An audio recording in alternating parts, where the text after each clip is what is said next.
Hi, I am Marcia Sondeijker, also known as Misha, singer-songwriter. I'm Roel, also known as Roulsen. I'm a producer. And yeah, we work together a lot. We have our own label. We're mainly songwriters and producers, create any kind of music. And we love working for Korea, doing K-pop. Yeah. Dance, pop, a little bit every genre. The latest song that I wrote is my own single, and my artistry is called Misha and Roulsen. So my own single, In Love. Nice. Yeah. One of my latest songs I wrote is for Timmy Trumpet. It's an Australian DJ. And the song is called Friday. And there are even some of my vocals on it. It's a pretty funny party song. Yeah. Yeah, he used to be a DJ, Yeah. and he was DJing on a party, and it was a terrible party. It was a terrible. I thought it was fun, but yeah. No, it was Sure. terrible. I met him at the DJ booth, Yeah. but the party was terrible. The night was really nice because I met him. Drawing, like literally know how to do the cartoon drawings. I really liked. That's something that really, yeah, I was drawing cartoons myself when I was younger and when I was a teenager. That really, yeah, struck me. So one of our colleagues called Sheen had a class there, and I'd love to check that out. Our lay was about developing artists. Yeah. So we have a couple of awesome artists like Lara Samira, Chris Melvin Thomason, the Dutch artist. We are a label that creates the music. So we're unique in that perspective. Yeah. So we work with the artists, create their music with them, and then also offer them more than just creating a song and releasing the song on an international platform. We make release plans, marketing plans, like the whole business side as Yeah. well. Radio plugging, like the whole part that The whole shebang. the whole shebang of being an artist. And that's how we work for the label. It's a mix. Like I usually record the artists, produce them. Misha helps them write songs, but also helps them on the marketing side and then Yeah. the business side. So Yeah. we definitely have slightly different roles, but I do the crappy part. He does the fun part. Ah, I love the scene. I love the music. We've been creating K-pop for a while. I love the way the labels operate, selecting songs. It's very professional and the quality is high. The artists are amazing. So we've been working in that world for a while and we've learned so much. And we always love to share our knowledge to others. yeah. So that's what we're trying to do. Yeah. I really love the fan loyalty as well in K-pop. And it's so fun to write for that and then teach people how to do that too. It's been very learningful. And I think it's great to just pass on the knowledge like that. I do some production classes for one-on-one, not class one-on-one, but just one-on-one with people. But yeah, not on this scale and not in this format. So it's a great new opportunity to check out. Yeah, no, this was my first time. It's been a process for us as well, like really diving in. How are we actually doing this? Because it becomes so automatic. Writing a Naturally. song is very automatic because you do it every day. And you just turn yourself on and then writing go. a song and Yeah. let's go. So we really had to dive into that process, which was about, oh, actually we are doing this. Oh, let's analyze our workflow. What are we doing? Sometimes I don't know what we are doing because we just vibe on the song. It's so cool to use your brain sort of two ways at the same time, being creative, creating the song, but at the same time filming it and explaining it to others. So I feel that they do two things at the same time. It's challenging because you want to show the right thing, but sometimes things go automatically and then you have to explain, oh, how did this happen? That's a new process for us. So it's been very learning for us to teach. Can say that. It's Yeah. fun. Yeah. It's about everyday life, everything that you're experiencing, everything you're seeing, everything that's happening. It could also be something that somebody said. And then concept wise, when people say funny or original things like, hey, let me write that down. But it's basically, it depends how I feel. And usually when I write a song, I just try to have an open mind, not to think too much. If it's been a stressful period or a day, then yeah, that might affect the inspiration I have. Mm. Because inspiration really comes from no thought, just flowing. Yeah. It's like the initial thing that comes to you. When you go to the supermarket and you hear people having a discussion, even when you're in a traffic jam, that could be like, traffic jam again. That everything, you can make concept out of anything. Just about finding the right angle to make it fresh and new, because most songs have already been covered. It's just about finding a new angle and a new way of saying it. And of course, surprising melodies as well. Yeah. And in addition to that, I feel like originally the melodies, what you're talking about, those first moments of capturing as a producer, we put some chords on, like on or play a hook. Misha starts singing a melody. That is your brain connecting something that you heard through your life with each other into something new automatically if you're open to it and sing it out, and it's there. And There, stored in your brain. You don't know it yet. It's just you're just blurring it out.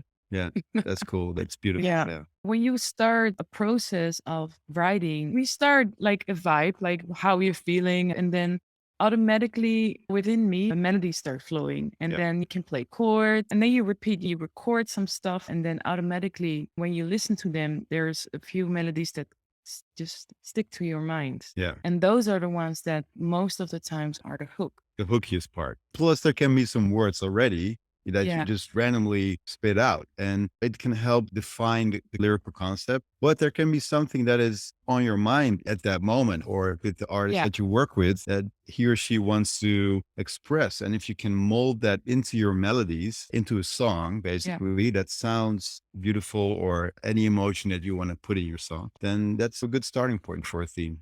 Yeah. So it's basically you blur out melodies, you blur out whatever it's there, and then you stop listening, and then it's, what am I remembering out of all of these melodies? Usually there's one that sticks, and that's the hook.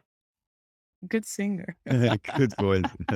Good voice. Yeah, very important. You need to have the right attitude, notes, or you need to hit the notes. Usually we're lucky that the people that we work with are all incredible singers. So for me, it's just as a producer, supporting the singer and making them feel at ease or in the right emotion for that particular song, and maybe even helping them overcome challenges to sing that high note or get something out of there that they never tried before. That is magical. If you look at the concept or the type of song you're singing, you can put up different voices. So if it needs to be more rappy, more tough attitude, then you put different voice, like Guri. So for a K-pop song, if you have a band with multiple singers, you can mimic different expressions in your song, rap or whatever. Yeah, I don't know. I think a good song is a good song, and a good song is being picked up. The songs that for us that get cut are the songs that we had the most fun with while creating. Songs that we create with other songwriters and producers together, and we were like, hey, this is beautiful. We love this. We're so excited about this song. Usually those songs other people will pick that up. There's a vibe to it that will be heard, and it can take time. It can take a couple of years. It can be very fast before a song is placed with an artist. But yeah, I think that's a major thing. A song never gets picked up the same way. It's either you send it directly, or it goes through a publisher or your manager.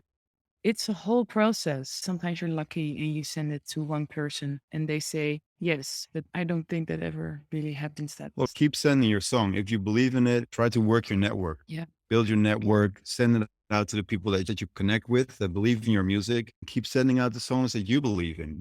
Keep sending out good quality songs. You'll never know. It has to be right time, right place. The song has to connect with the label, with the artist in order for them to cut it. The more you send it out in the right network, you can use your producer friends and co-writers. Yeah.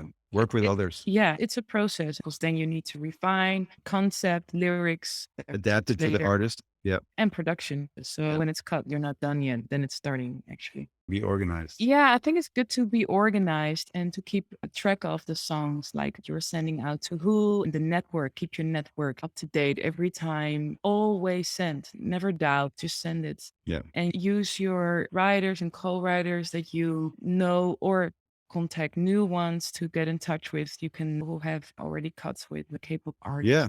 Find them and send songs to them. Songwriter that has a connection with someone within the artist team, for example. Also categorize your songs. Like when you get a brief from a label, they're looking for this specific song. You have sort of your songs organized. It's quick to send them over, go from there. It's do a little research about the company that you want to pitch to.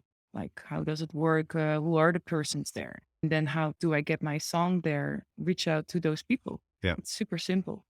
Beginners up to advanced, because we explain a lot about how to start a song and how to write a song, but advanced producers and songwriters already know, but we're adding a lot of info. Like we're really taking you through the process of how we're doing it, our thoughts, explaining, analyzing. A to Z. Yeah. That was learnful to us because we weren't aware of all that we're already doing. So I can imagine that an even advanced writer or producer is learning from this.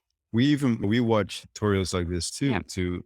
Everyone has their own way of working, and there can always be things unique in their way or in our way that adds to your way of working that didn't see before? We've had some songs, some success. It's always good to keep developing yourself and keep curious about learning new stuff. So we are doing still master classes from Yeah. who we want to learn from, like Louis Bell. We are learning every day, and that's the hunger you need to have Yeah. to keep it fresh and to develop yourself. Keep learning. So from beginner till advanced, you're always learning every day. It was a happy coincidence. Yeah. We were in a writing camp for Eurovision, actually. We did the Eurovision songs, and it was like, let's write a K-pop song. And I was like, what is that?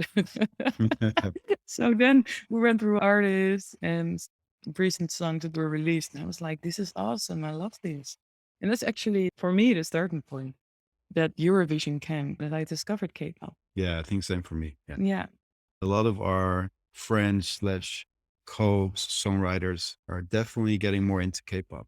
It's getting more and more popular because of the big band like BTS and Blackpink, and it's getting more attention. It's over to the Western. Yeah, and I learned about K-pop like 5, 6 years ago, but that was the first time. And then like actively writing for K-pop, I think that's just 2 years. But I think if I look at the big bands, they're getting more and more attention. So it's very logical that people get more interest as well. For a songwriter and a producer, if I may speak for more than myself, is the labels are very involved in selecting a song and they're very clear about what they're looking for. So that's, I think, also helpful in creating music for them. And that's an exciting thing for me, that you can really collaborate with them into getting the product that everyone is excited about. K-pop fans are very loyal fans, and maybe even more than Western music lovers. They're really into the music of their favorite artist. The music is even sold physically still. And it's such a big market because it's not only played in Korea, it's played all over the world. And that's exciting also